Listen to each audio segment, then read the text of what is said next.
चलिए देखिए dear student, आज हम लोग क्लास 12 डियर स्टूडेंट्स फिजिक्स का 12 नंबर चैप्टर यानी कि डियर स्टूडेंट्स परमाणु नाभिक चैप्टर है। डियर स्टूडेंट आपको पता होगा ये एनसीईआरटी का दोस्तों 12 नंबर चैप्टर है। इस चैप्टर से आप लोग को लगभग दोस्तों 5 से लेकर के 7 ऑब्जेक्टिव पूछा जाता है।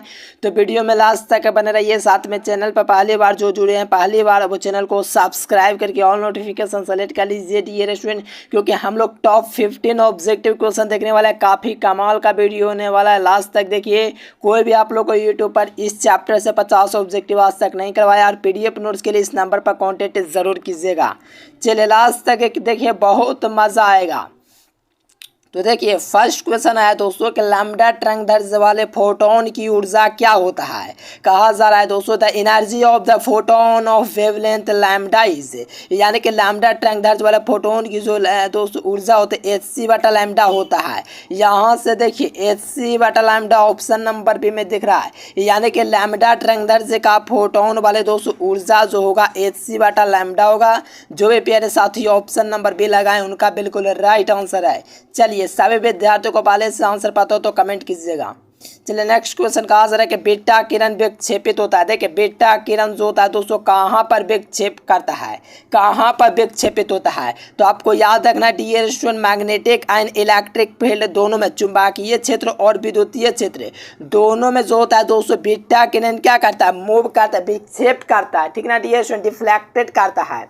तो ये बात तो आप लोग याद रखना, बीटा किरण जो का दोस्तों चुंबकीय और विद्युतीय यानी कि मैग्नेटिक एंड इलेक्ट्रिक फील्ड दोनों में दोस्तों विक्षेपित करेगा। तो ध्यान रखना है ऑप्शन नंबर डी हो जाएगा।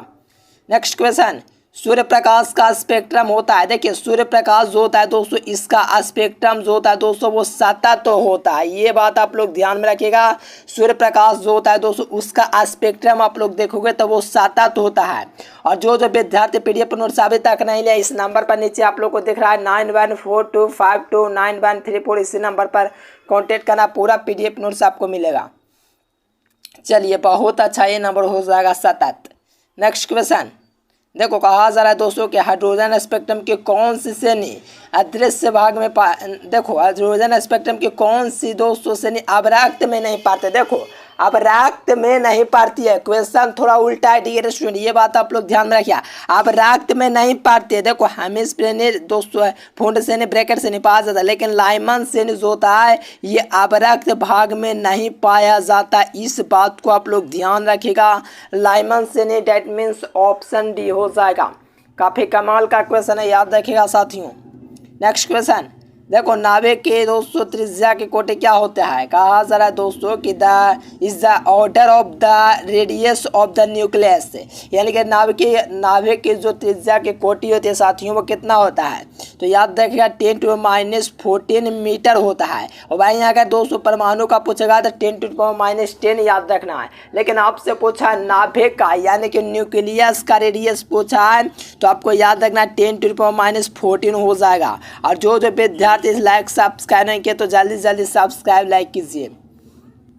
चलिए यहाँ से 7 नंबर देखिएगा। तो कहा जा रहा है दोस्तों कि रेडबर्ग नियतांक की बीमा होता है, यानी कि रेडबर्ग जो नियतांक होता है उसका बीमा क्या होता है। तो आपको याद रखना डियर स्टूडेंट, इसका जो बीमा होता है रेडबर्ग नियतांक का वो ml यानी कि m⁻0 l⁻⁻1 t होता है। यही आपका होता है रेडबर्ग नियतांक का बीमा। और इसका दोस्तों जो मात्रक होता है दोस्तों 1/मीटर होता है, यानी कि मीटर इनवर्स इसका मात्रक होता है। ये बात भी आप लोग ध्यान रखिएगा। कमाल का क्वेश्चन है, सभी क्वेश्चन याद कर लेना है। चलिए यहाँ पर 7 नंबर में कहा जा रहा है कि निम्नलिखित में से कौन सी श्रेणी विद्युतीय चुंबकीय स्पेक्ट्रम के पराबैंगनी में पाया जाता है, यानी कि कौन सी श्रेणी है डियर स्टूडेंट से जो आप लोग का पराबैंगनी में पाया जाता है। देखो पराबैंगनी में जो पाया जाता है दोस्तों लाइमन श्रेणी जो होता है इसमें दोस्तों पराबैंगनी में पाया जाता है। तो इस बात को एकदम कन्फर्म रखिएगा दोस्तों, जो पराबैंगनी में पाया जाएगा वो लाइमन श्रेणी पाया जाएगा। देखिएगा साथियों, तो ए नंबर में आपको दिख जाएगा लाइमन श्रेणी। देखो कहा जा रहा है 8 नंबर में कि विद्युत चुंबकीय स्पेक्ट्रम के किस भाग में हाइड्रोजन लाइमन श्रेणी पाया जाता है। देखो लाइमन श्रेणी किस भाग में पाया जाता है, वही क्वेश्चन में थोड़ा सा घुमा के पूछा है ठीक ना डियर स्टूडेंट। पैराबैंगनी में पाया जाता है लाइमनसिन में पैराबैंगनी। देखो दोनों क्वेश्चन 7, 8 एक ही था, लेकिन थोड़ा सा घुमा के पूछा, इसी प्रकार से एग्जाम में पूछ देता है, इसलिए एक क्वेश्चन आपको हम करवा दिए। तो ऑप्शन डी।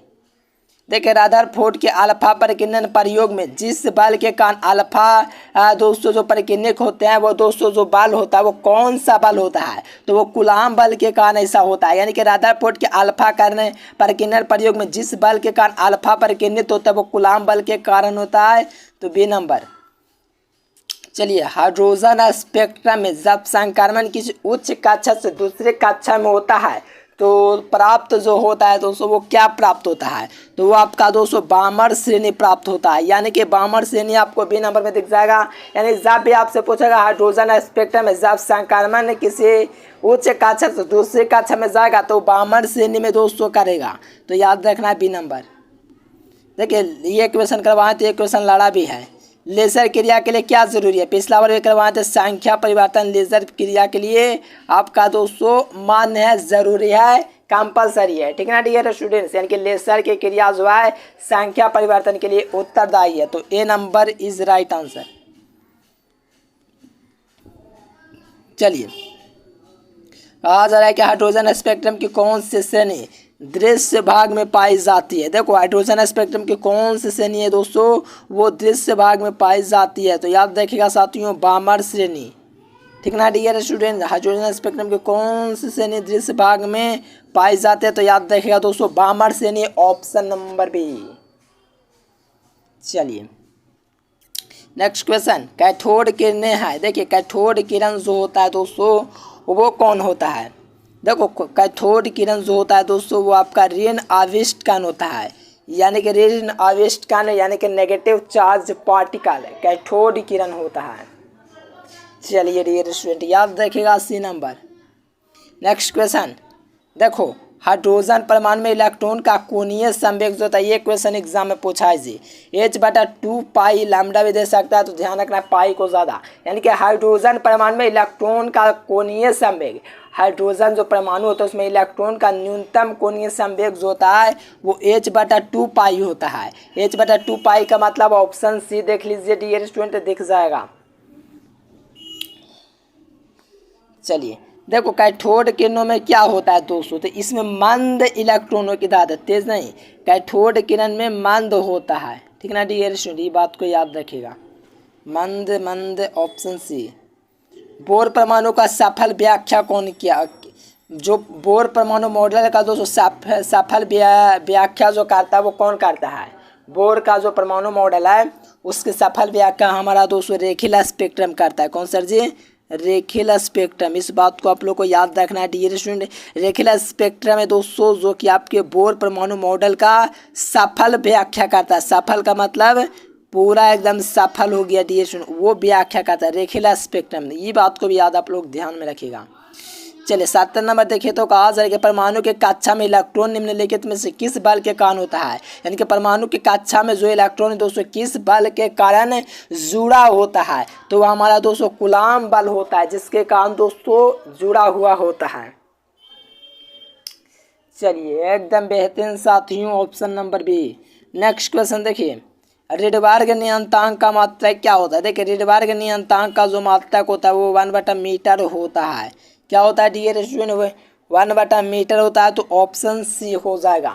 देखो इसका बीमा भी हम आपको बतलाएं dear student, L inverse m⁻0 l⁻0 तो 92 होता है। तो एल इनवर्स इसका हम लोग को बीमा भी बतला चुके हैं, और ये बात आपको ध्यान में रखना है। रिडबर्ग नियतांक का जो मात्रक होता है वो मीटर इनवर्स होता है। मीटर इनवर्स का कहने का मतलब ऑप्शन सी हो जाएगा। जो विद्यार्थी चैनल को सब्सक्राइब नहीं किया तो प्लीज़ सब्सक्राइब कर लीजिए साथियों। चलिए विकिरण ऊर्जा, देखिए ये क्वेश्चन का जो आंसर डी स्टूडेंट लगाइए, तो विकिरण ऊर्जा का क्वांटम को कहा जाता है। विकिरण ऊर्जा का जो क्वांटम होता है दोस्तों, विकिरण ऊर्जा, उसके क्वांटम को हम लोग फोटोन कहते हैं। क्या कहते हैं डियर स्टूडेंट, विकिरण ऊर्जा के जो क्वांटम हो तो उसको हम लोग क्या कहते हैं, फोटोन कहते हैं। फोटोन मतलब ए हो जाएगा। चलिए साथियों नेक्स्ट क्वेश्चन देखिए, किस वैज्ञानिक ने क्वांटम सिद्धांत का प्रतिपादन किया? यानी कि क्वांटम सिद्धांत का जो प्रतिपादन किए थे डियर स्टूडेंट वो प्लांक ने किया था। प्लांक वैज्ञानिक ने किया था दोस्तों क्वांटम सिद्धांत का दोस्तों प्रतिपादन। कौन डियर स्टूडेंट? तो प्लांक ने। नेक्स्ट क्वेश्चन देखिए, किसने हाइड्रोजन परमाणु की सफल व्याख्या की? देखिए हाइड्रोजन परमाणु की सफल व्याख्या जो किए थे डियर स्टूडेंट, इसको आप लोग को कमेंट बॉक्स में देना है आंसर। इंतज़ार करूँगा साथियों, आंसर ज़रूर दीजिएगा।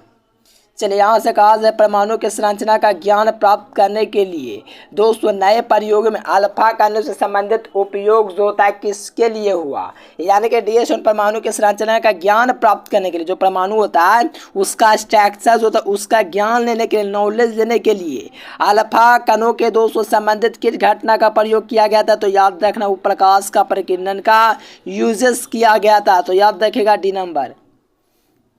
नेक्स्ट क्वेश्चन देखिए, हाइड्रोजन। देखिए ये सब जो आप लोगों को करवा रहे हैं साथियों आपको बड़े बोरिंग फील होता होगा किसी को, क्योंकि जितना करवा दूंगा उससे बाहर एकदम गारंटी है कि क्वेश्चन नहीं आता है। आप लोग देख लीजिए मेरा हर साल का वीडियो, हर साल पढ़ाए हैं चैप्टर वाइज, उससे में से 50+ लड़ रहा है।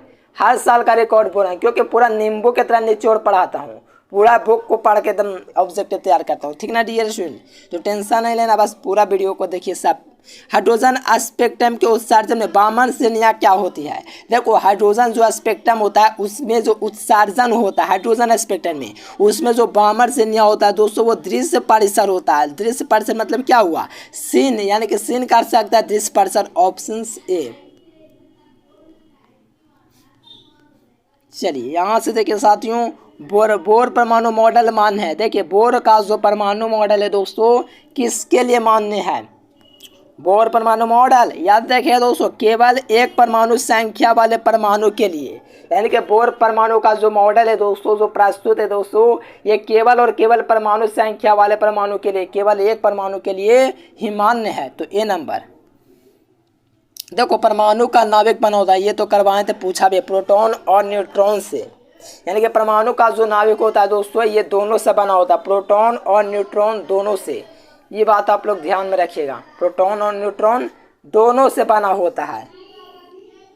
चलिए नेक्स्ट क्वेश्चन, हाइड्रोजन स्पेक्ट्रम के दृश्य क्षेत्र का अध्ययन सर्वप्रथम किसने किया?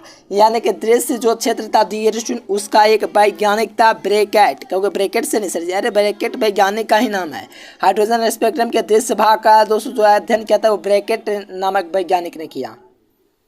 देखो ये क्वेश्चन कमाल का एकदम बॉक्स से गहन मंथन के बाद निकाले हैं। 1 मेगा इलेक्ट्रॉन वोल्ट ऊर्जा फोटोन का कितना संवेग होता है? यानी कि 1 मेगा इलेक्ट्रॉन वोल्ट होता है, 1 मेगा इलेक्ट्रॉन वोल्ट ये होता है 1 मेगा इलेक्ट्रॉन, इंग्लिश में ऐसे दे देगा।